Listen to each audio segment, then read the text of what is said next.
ասել թե ինչ որ մեկը Նիկոլ Փաշինյանի վրա ճնշում գործադրել առավել եւս Ռուսաստանի նախագահի մասին է խոսքը, չեմ կարծում, որովհետեւ եթե մենք վերլուծում ենք ուղղակի հեռախոսազրույցը, դա ընդհանրապես եղել է առաջարկ, որը Նիկոլ Փաշինյանի կողմից կամ կարող է ընդունվել, որովհետեւ քաղաքական ամենամեծ թիմը այս պահին ազգային ժողովում նա է, օրենսդրական նախաձեռնությամբ նա պետք է հանդես գա, ինձ թվում է ժողովուրդը ինքը կորոշի, բայց Նիկոլ Փաշինյանի վրա ճնշում գործադրել ինձ թվում է իր պահվածքի, իր վարքագծի դրսևորած, իր արտաքին հարաբերությունների, արտաքին դիվանագիտական հարաբերությունների հետ կապված ինձ չի թվում, որ Պուտինը կարող է նրա վրա ճնշում գործադրել։ Այո, եթե այսօր մենք գտնում ենք, հասկանում ենք, որ ամենամեծ շուկան Հայաստանի համար սպառման դա Ռուսաստանի Դաշնությունն է, բնականաբար Ռուսաստանի Դաշնությունը պետք է իր հանդեպ ունենալիք, իր հանդեպ դրսևորվող վերաբերմունքի հետ կապված նաև թելադրի։ Մենք վերցնենք կոնկրետ մեր առումով, մեր թեկուզ եւ հարևանցի հարաբերությունների մեջ, նույն փողոցի, նույն շենքի մեջ ապրող, եթե ինչ-որ մի հարևանի հետ կապված մեր հանդեպ մենք տեսնում ենք ոչ բարյացակամ, ոչ հարգալից վերաբերմունք, անցնելուց նույնիսկ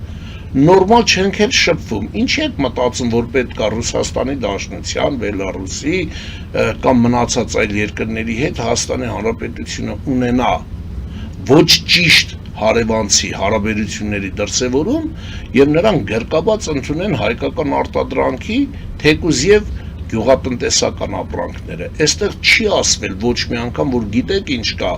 ոչ մենք չենք ընդունում ձեր ապրանքների տեսականին, որովհետև դուք արևմտամետ եք։ Նմանատիպ հայտարարություն ինձ թվում է դուք երբեք չեք լսել եւ մեզանից ոչ պայմանագրային եւ պայմանավորվածությունները, չէ, եթե իրավական տեսակետից նայենք։ Տիկին Պետրոսյան, այնտեղ հստակ ասվում է, ձեր կողմից արտադրված ապրանքը չի համապատասխանում ստանդարտին։ Այնտեղ պաների կաթնամթերքի հետ կապված, եթե հիշում եք, մի քանի տարի առաջ հայկական կաթնամթերքը դարձյալ եւս մեկ անգամ արգելվեց։ Բերեք չասենք հենց հիմա։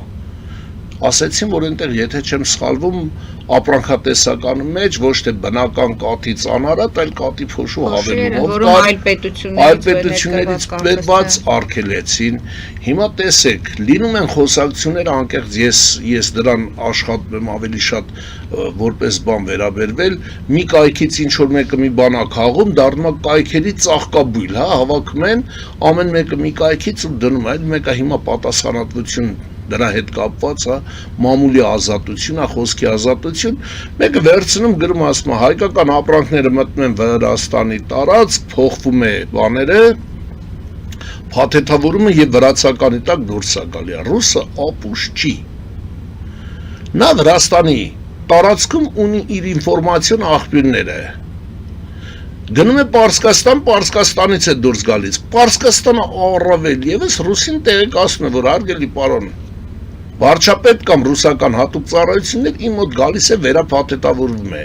Եվ եթե դու ուզում ես խաբելով մուտք գործես մի երկիր սպառելու համար քո ապրանքը ու արտադրողի աչքին էլ թոս փչել, մի հատ էլ բան անել, հա, նկարվել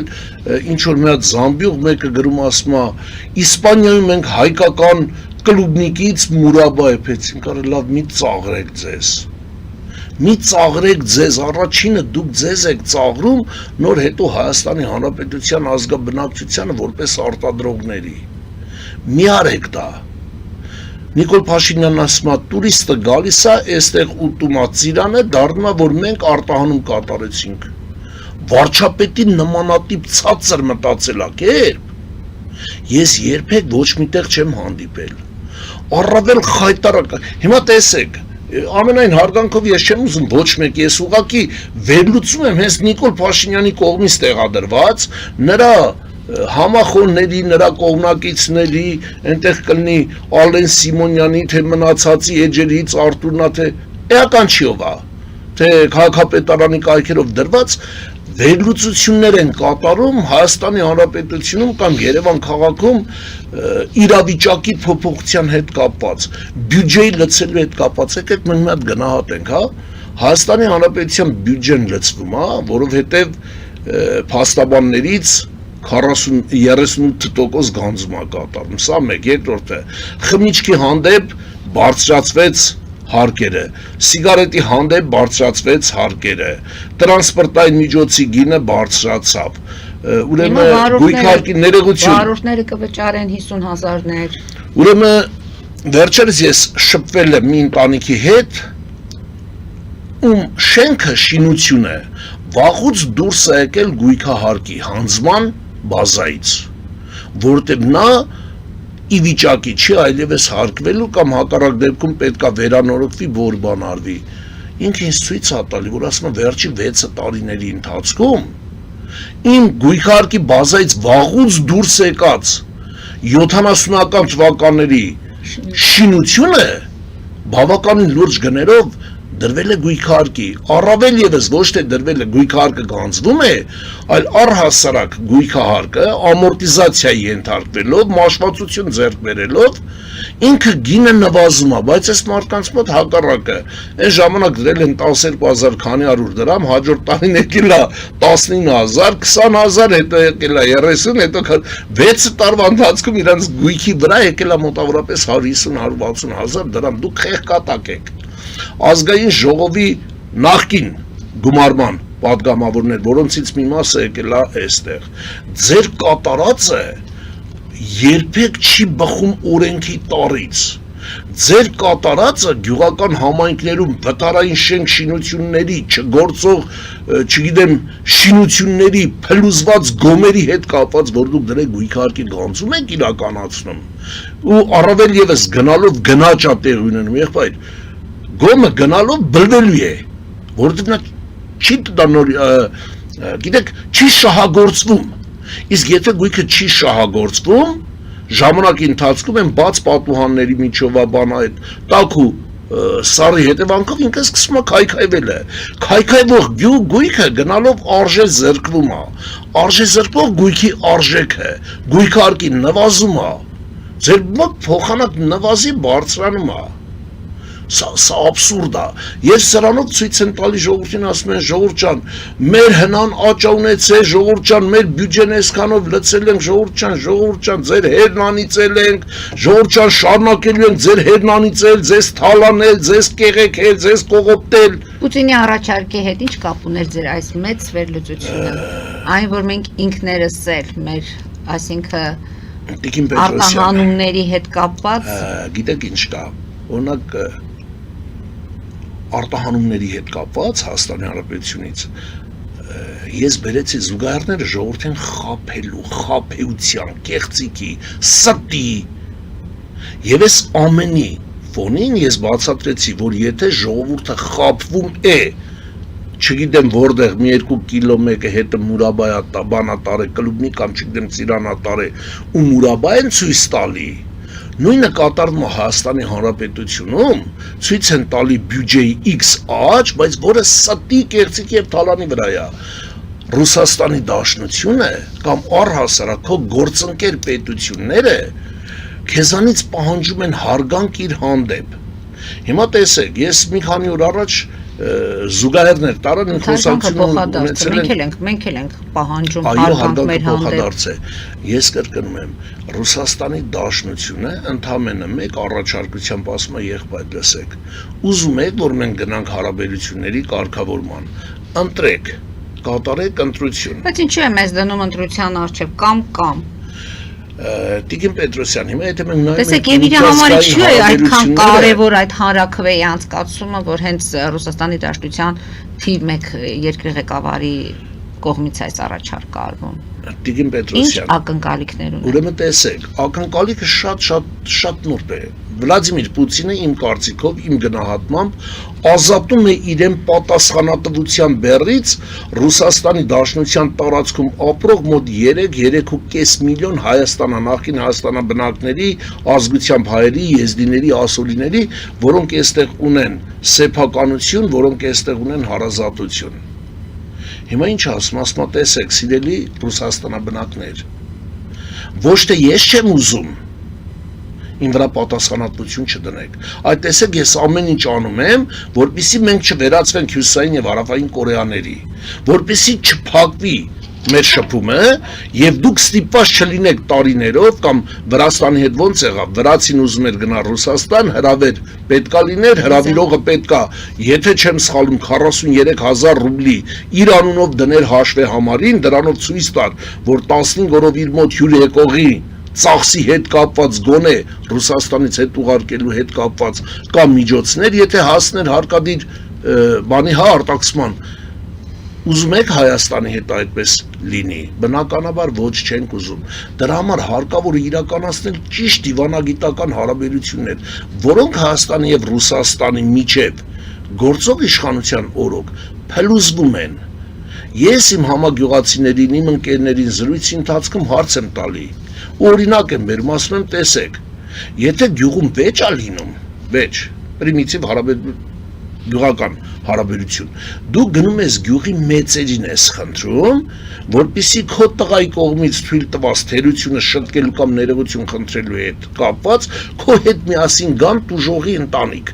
եւ ասեն գիտեք ինչ կա կներեք էլի գյուղի մեծերով հարգանքով, բայց երբեք դու չես գնա տվյալ ընտանիքի թշնամուն, հա, դուշմանին, ճուզողին, չկամին չես բերի այստեղ կամ չես ուղարկի, այստեղ լինելու է հարաբերությունների սրում, ինչա տեղի ունենում Հայաստան-Ռուսաստան հարաբերություններում, Ռուսաստանի հետ մենք ուզում ենք դզել մեր հարաբերությունները շտկել, բայց դրան զուգահեռ մենք ցույց ենք տալու Ռուսաստանի, որ նայ, առանց քեզ ես կարող եմ հյուրընկալել եվրոպական երկրների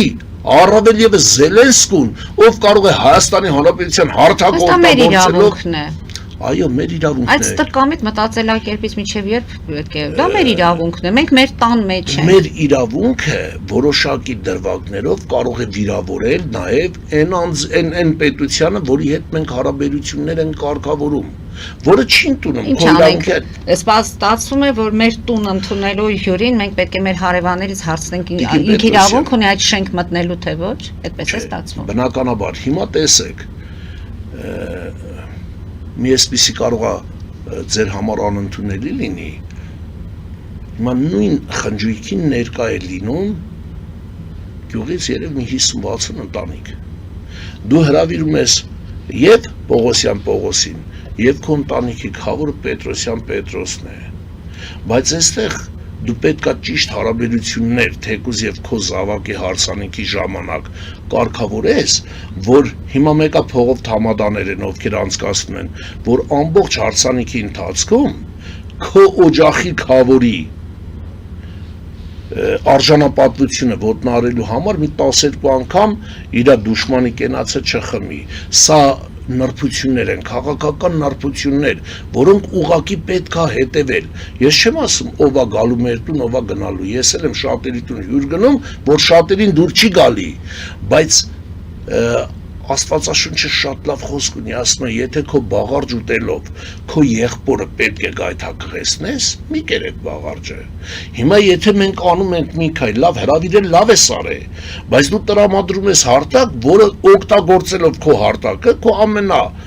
այսպես ենք ասում, հա, ճակերտավոր, քո թիվ 1 դաշնակցին քո հարթակից սկսում է վիրավորել է։ Վարչապետ Նիկոլ Փաշինյանը այնքան հայտարարություններ արել, որ բոլորը ուղղակի փոշիացվել են, 18 թվականից սկսած մինչ օրես, մինչ այսօր, մինչ 3 երեկոյան, որովհետև այսօրվա հայտարարություններ իր արած դեռևս չեմ տեսել, ուղղակի մի բան կուզեի ասել, սա մի քիչ նեղ անձնական է, բայց նեղ անձնականից իրանք դուրս են եկել միջազգային հարթակ, որովհետև ամբողջ աշխարհի գրեթե հայերը, եզդիները, հույները, ասորիները բոլորը, որ Հայաստանի հետ կապ ունի, կարդում են կամ լսում են Աննա Հակոբյանի հայտարարությունը ընտանեկան բռնության կողմից, որ իրականացում է բնականաբար ոչ Մայրամիկի ու մնացածի կողմից, այլ երկրի թիվ 1 ղեկավարի վարչապետի կողմից։ Հուսով եմ դուք տեսել եք։ Ուրեմն Հայաստանի ժողովրդի իրավունքը արդարադատության կշեռքին նժարին դնողը առաջի հերթին պետքա փորձի գոնե իր ընտանիքում խաղաղություն սահմանի, որ կինը հայտարարությամբ հանդես չգա, որ իր ընտանիքում բռնություններ են սպասվում իր անձի հանդեպ։ Ես նայել եմ նյութը։ Ես առանց նյութը նայելու Աննա Հակոբյանի բերանից ես ուրիշ բան չի ասի։ Հիմա եկեք ինձ ասեք, եթե Նիկոլ Փաշինյանը իր ընտանիքում բռնության վտանգ է ներկայացնում իրենից, երկրի վարչապետը թիվ 1 դեմքը, իսկ Աննա Հակոբյանի կատարածից հետո, հայտարարությունից հետո, արդյոք քանի իրավապահ համակարգ է զբաղվել Աննայի հայտարարության հետ։ Մի փոքր այդ հայտարարության հետ կապված բացեք փակագծերը։ Ինչ է ասել Աննա Հակոբյանը։ Որտե մեզ լսողների շատերը գուցե չեն լսել հիմա կասկածելի լինի։ Աննա Հակոբյանը խոսեց մի քանի օր առաջ ընտանեկան բռնությունների մասին չլռելու իրավունքների կանանց հետ իրավունքների պահպանության եւ մնացած հարցերի շուրջ, որից հետո ընդամենը օրեր, չասեմ ժամեր, օրեր անց հայտարարությամբ հանդես եկավ, ասեց իմ կողմից ընտանեկան բռնություններին ուղղված կոչից հետո իմ տանը իմ անձի հանդեպ սպասվում է բռնություն։ Ես կարող եմ հիմա բացել Տելեգրամյան աղալիքով գտնել Աննա Հակոբյանի ում կողմից այդ բռնությունը իր տան մեջ։ Տիգին Պետրոսյան, ես չեմ կարծում, որ Աննա Հակոբյանը իր տան մեջ ընտանեկան բռնությանը նկատի ուներ Նիկոլի Ախրանի պետին, կառավարության դրան պահակին, ուղիղ իմաստով հավաքարարին, կառավարական այդ տարածքը եւ բնականաբար Ալեն Սիմոնյանը այնտեղ էլ չի ապրում, իրան նկատի չուներ, Արարատ Միրզոյանը բավականին համեստ մարդ է, Արարատը չէր գնա Նիկոլի տուն ընտանեկան բռնություն իրականացնելու, այնտեղ մի հատ լավ հումոր կա, եթե հիշում եք ընտանեկան բռնությունների հետ կապված, ուրեմն Երևան քաղաքում ամուսինը ծեծում է կնոջը եւ բնականաբար կինը գոռում է օգնեցեք, օգնեցեք, կողքից անցնում է մեր համով շիրակցին, լենագանցին, ասես սերվիս նայում, Տոկուր ջան, ասում եմ մարդը գայդովել կծեծե, հեչ օգնելու բան չկա, ինձ չի թվում, որ կառավարական այդ բնակավայրում ինչ որ մեկը պետք է գնա բռնի Աննա Հակոբյանին, որ Նիկոլ Փաշինյանը բռնություն կիրառի։